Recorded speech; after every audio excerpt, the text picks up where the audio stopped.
স্বামীজির পত্রাবলী থেকে পাঠ করছি পৃষ্ঠা সংখ্যা 107। স্মৃতি মাইতি। 29শে জানুয়ারি 1894 চিকাগো থেকে শ্রীযুক্ত হরিদাস বিহারীদাস দেশাইকে লেখা পত্রের অংশবিশেষ। বড় হইতে গেলে কোনো জাতির বা ব্যক্তির পক্ষে এই তিনটি প্রয়োজন: 1. সাধুতার শক্তিতে প্রগাঢ় বিশ্বাস। 2. হিংসা ও সন্দিগ্ধ ভাবের একান্ত অভাব। 3. যাহারা সৎ হইতে কিংবা সৎ কাজ করিতে সচেষ্ট তাহাদিগের সহায়তা। জয় স্বামীজি। স্বামীজির আমার ভারত অমর ভারত থেকে পাঠ করছি পৃষ্ঠা সংখ্যা 20। অঙ্কুশ সামন্ত, ষষ্ঠ শ্রেণী। আমাদের পূর্বপুরুষরা মহাপুরুষ ছিলেন। আমাদের প্রথমে তা জানতে হবে। আমাদের প্রথমে জানতে হবে আমরা কি উপাদানে গঠিত, কোন রক্ত আমাদের ধমনীতে বইছে। তারপর আগে যা ছিল তার চেয়েও মহৎ নতুন ভারত গঠন করতে হবে। জয় স্বামী বিবেকানন্দ।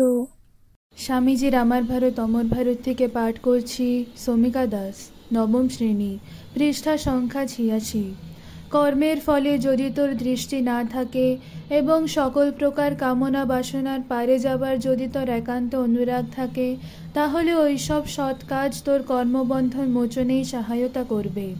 ওইরূপ কর্মে বন্ধন আসবেই। ও কথা তুই কি বলছিস? এরূপ পরার্থ কর্মই কর্মবন্ধনের মূলোৎপাটনের একমাত্র উপায়। নান্যা পন্থা বিদ্যতে অয়নায়। জয় স্বামীজি। স্বামীজির আহ্বান থেকে পাঠ করছি সানা সাউ, পঞ্চম শ্রেণী, পৃষ্ঠা সংখ্যা 1।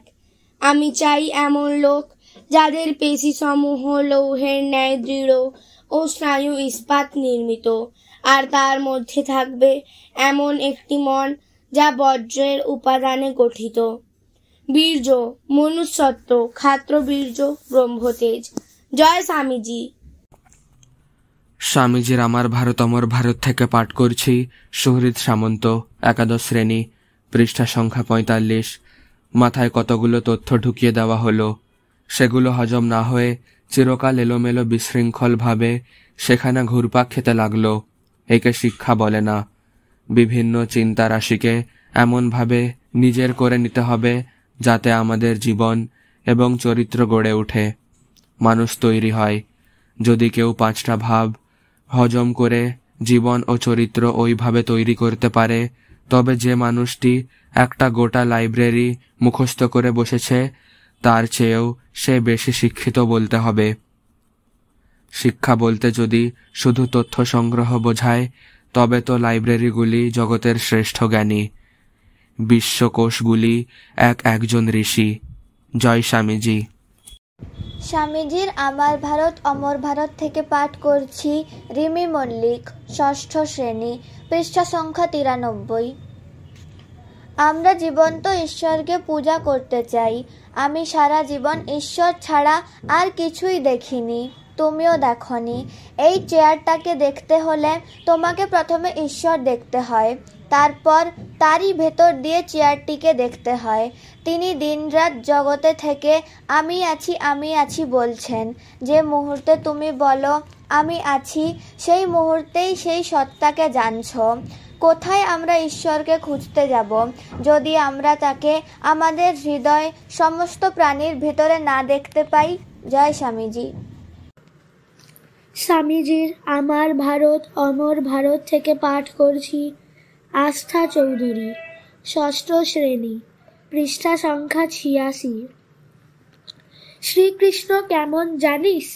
সমস্ত গীতাটা পার্সোনিফাইড। যখন অর্জুনের মোহ আর কাপুরুষতা এসেছে, তিনি তাকে গীতা বলেছেন। তখন তার সেন্ট্রাল আইডিয়াটি তার শরীর থেকে ফুটে বেরুচ্ছে। সমস্ত শরীরে ইন্টেন্স অ্যাকশন, আর মুখ যেন নীল আকাশের মতো ধীর গম্ভীর প্রশান্ত। এই হলো গীতার সেন্ট্রাল আইডিয়া। দেহ, জীবন আর প্রাণ মন তার শ্রীপদে রেখে সকল অবস্থাতেই স্থির গম্ভীর। জয় স্বামীজি। স্বামীজির আমার ভারত অমর ভারত থেকে পাঠ করছি রনি মান্না, দ্বাদশ শ্রেণী, পৃষ্ঠা সংখ্যা 23। আমাদের যেসব ভাই এখনো উচ্চতম সত্যের অধিকারী হয়নি, তাদের পক্ষে হয়তো এক ধরনের জড়বাদ কল্যাণের কারণ হতে পারে। অবশ্য তাকে আমাদের প্রয়োজনের উপযোগী করে নিতে হবে। সব দেশে, সব সমাজেই একটা ভীষণ ভুল চলে আসছে, এবং বিশেষ দুঃখের ব্যাপার এই যে ভারতবর্ষে এই ভুল আগে কখনো হয়নি। কিছুদিন যাবৎ সেখানেও এই ভুল প্রবেশ করেছে। ভুলটি এই, অধিকারী বিচার না করে সকলের জন্য একই ধরনের ব্যবস্থা। বস্তুত সকলের পথ এক নয়। তুমি যে সাধন প্রণালী অবলম্বন করেছ, আমার সেই একই প্রণালী নাও হতে পারে। জয় স্বামীজি। স্বামীজির আমার ভারত অমর ভারত থেকে পাঠ করছি নিষ্ঠা চৌধুরী, পঞ্চম শ্রেণী, পৃষ্ঠা সংখ্যা 102। চাই পূর্ণ সরলতা, পবিত্রতা, প্রকান্ত বুদ্ধি এবং সর্বজয়ী ইচ্ছাশক্তি। এই সব গুণ আছে এরকম মুষ্টিমেয় কয়েকজন লোক যদি কাজে লাগে, তবে দুনিয়া উলট পালট হয়ে যাবে। জয় স্বামীজি।